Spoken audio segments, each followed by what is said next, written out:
The Magician's Game. Found in www.creepypasta.org web link. Created by Agrim Auxiliatrix 1. The audience laughed as the young kid had apparently been more than enough to please the crowd. As the man slowly walked away from the almost blindly bright spotlight, he kept his face focused on the crowd, continuing to smile. He attempted to focus on specific members, one being a teenager who appeared to be recording the whole thing's phone, another being a pretty blonde girl with particularly lovely blue eyes. Tom realized that this wasn't helping when he almost tripped on his own feet, and he went back to just smiling and focusing his effort on leaving the stage. After a few moments, the magician was out of the audience's sight. Immediately, he stopped grinning and went to his nearby dressing room. Once the magician had opened the door, he ducked under the doorway and walked inside the cramped room. Closing the door, he let out a sigh. After years of doing the same acts, it was finally starting to tire him out. At this point, he collapsed against the door and sat down for several minutes, thinking. His thoughts were interrupted by a knocking at the door. "Mr. Rolsvik, do you mind if I speak with you for a second? I promise it won't take very long." It was clearly the voice of a young man. He seemed to be rather impatient, for he said his words very quickly. Mr. Rolsvik, being a bit startled by this person, quickly retorted, "What do you want, autographs? Interviews?" "Not quite, Mr. Rolsvik. I have a letter for you, and it is kind of important. I'm supposed to deliver it to you face to face, so can you open up the door, Mr. Rolsvik?" He had received letters before, but something about the way the man worded the sentence gave Mr. Rolsvik an uncomfortable feeling. Why would a letter need to be delivered face to face? Shrugging it off as just odd phrasing, Mr. Rolsvik sighed and opened the door. In front of him was a young man in a clean suit and with a slicked back haircut. With that hair, he looked a bit like an even skinnier version of Elvis in the 50s. "I'm busy, kid, so just hand me the letter so I can get back to work," the magician grumbled. "Mr. Ills. Just call me Tom." "Well then, Tom, you were just sitting against the door, staring off in deep thought. I wouldn't really classify that as work." "Just give me the damn letter," Tom said, getting impatient. "All right, fine. I wish you good luck and goodbye, Mr. Tom Olsvik," the man stated, and with that, he strolled off. As the man walked off, Tom suddenly realized how peculiar that conversation was. How did the man know that he was leaning against the door? Why did he wish him good luck? Maybe this letter can explain something. Tom muttered to himself, eyeing the letter. The writing on the front of it was very neat, and there was no stamp or address. The writing stated, "Stop examining and open the letter."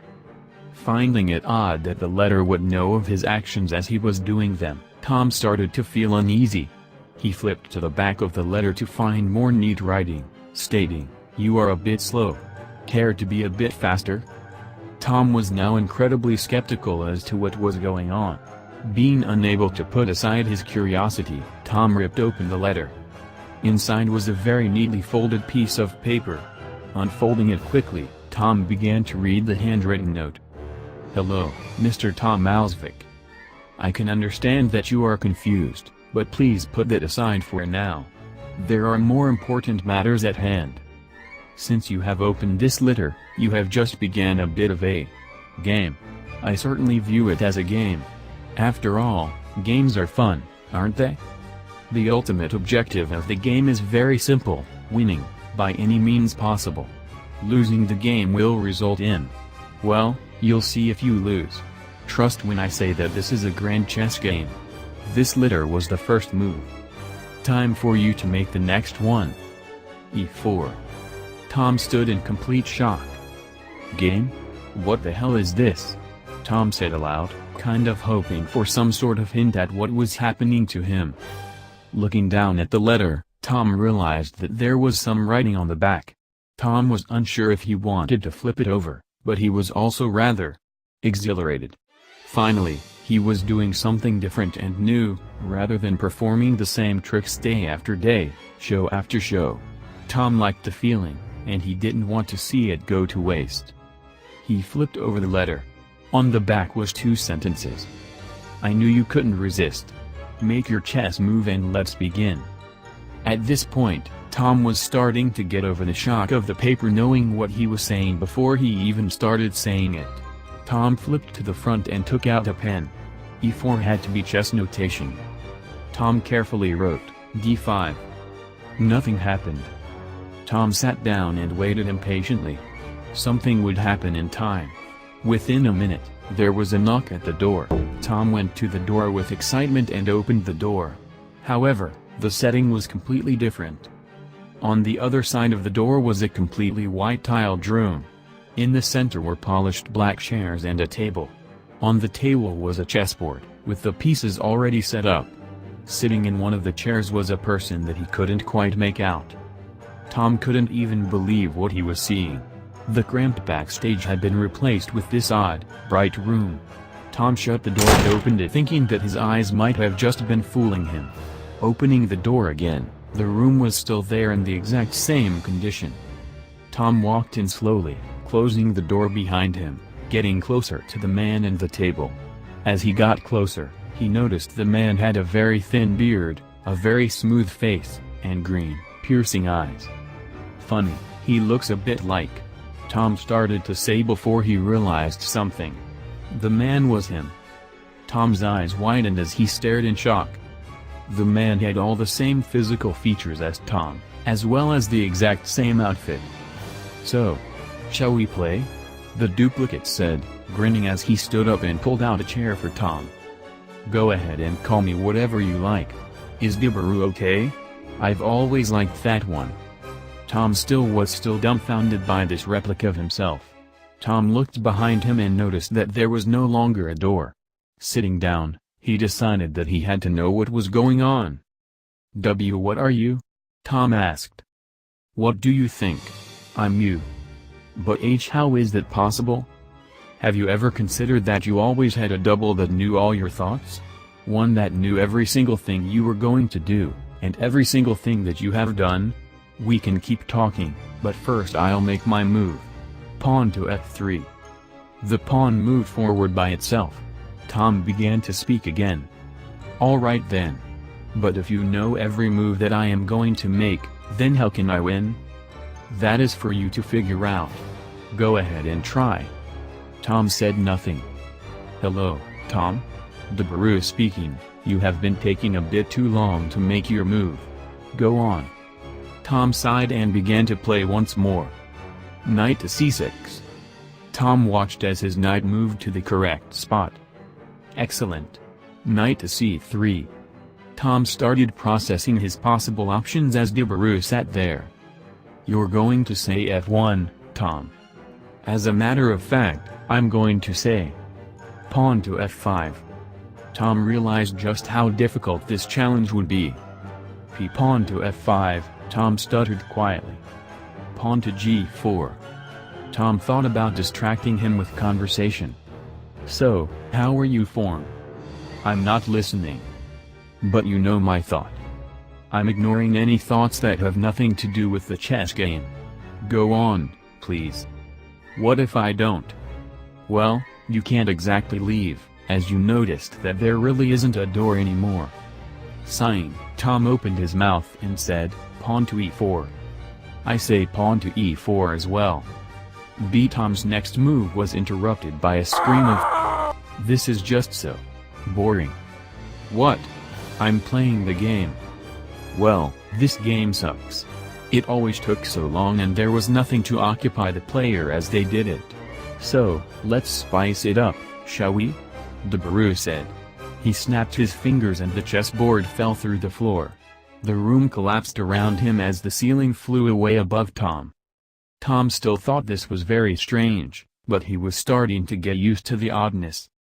The rest of the room continued to be deconstructed as the chairs simply disintegrated. Tom stood up as Dibaru stood up as well, laughing hysterically. God, you're going to love this. Now, make your move. How am I supposed to do this without the board? Memory, obviously. My memory is only as good as yours is, so this should be fun. The room had finally disappeared to reveal where they actually were. They were on the top of a moving train, chugging along a mountainside. Noboru laughed even harder as he saw Tom's expression. "Come on, then. Make your move." Pawn to g4? Lovely. Knight to d5. The train was accelerating. "Do we have to keep doing this, Tom? Make your move." Pawn to a5. Noboru pulled Tom back up to his feet, smiling. Pawn to d3. Tom was finally starting to get fed up. "Just leave me alone. I'm just a magician that wants to live his life, not deal with this bullshit." "Oh, but I thought you were tired of being a magician? Doing the same tricks over and over? Doing all those rabbit things?" As the audience laughs at how very quickly people love my acts. Love for how hilariously terrible they are. Have videos such as Magic Fails, Worst Magic Trick Ever, and my personal favorite, Tom Olsvik, the magical fuck-up. Shut the hell up. Tom was absolutely teeming with rage and anger. One more comment, and that would push him over the line. "Hey, guess what, Tom? I think you've made another fuck-up. This one might be quite magical as well." That one set Tom off. Tom charged straight ahead for Noboru, yelling and swearing the whole time. Noboru waved his attack off, laughing. "You've been so caught up in this that you haven't even realized that this train is about to drive off a cliff." He heard his bones shattering, before finally hearing nothing. Tom woke up in his bed to a knock on his bedroom door. Yawning, Tom ignored the nightmare he had just had and asked, "Who is it?" "Lisa, dear."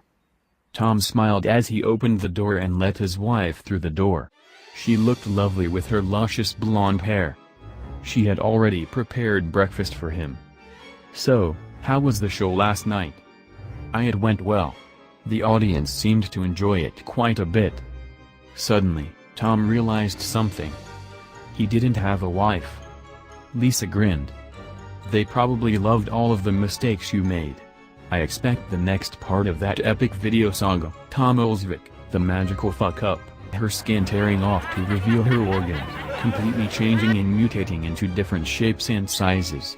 Blood leaked out from everywhere, and Tom couldn't bear to watch it. Finally, Tom looked back and saw the skin reforming into the old familiar face it was. His face. "So, she was one of your audience members.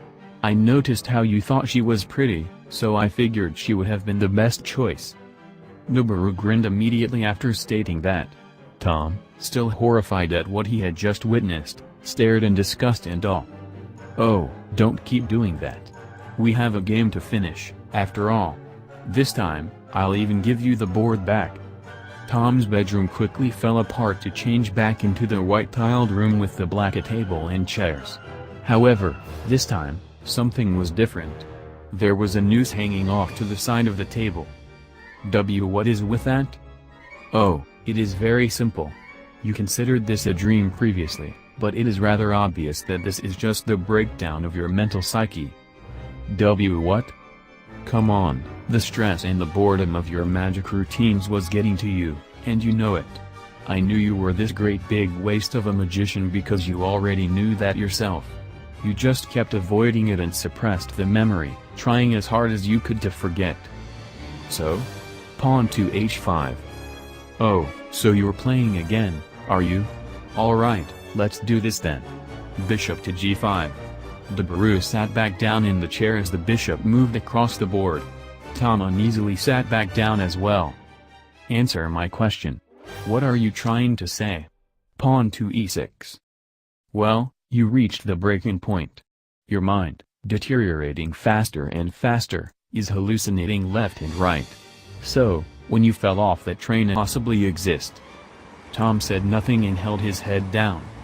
"Your reality is breaking down because you are accepting your inevitable fate. Your own suicide. What do you say to that, Mr. Olsvik?" Tom slowly lifted up his head, took a look at Noboru, and decided what he needed to do. King to d8. Noboru sat in silence as the king moved. Knight to f4. The noose appeared to be getting closer. Bishop to h3. Pawn to h3. Queen to g4. The noose was now almost touching the table. Pawn to e5. Queen to g5. You're in check, Tom. Tom suddenly stood up on the chair and looked beside him. The noose was right there in front of his face. I will win this. I have to. King to d7. I'm sorry, but you were fated to lose from the start. You did it to yourself, Tom. Pawn to d4. Knight to d4. In 4 moves, I will win.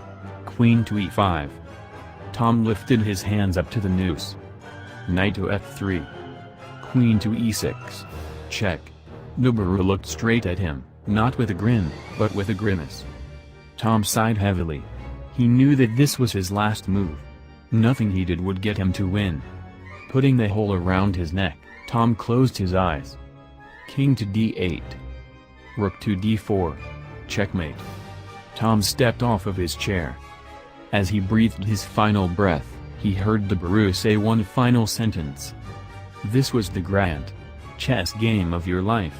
And that game is over.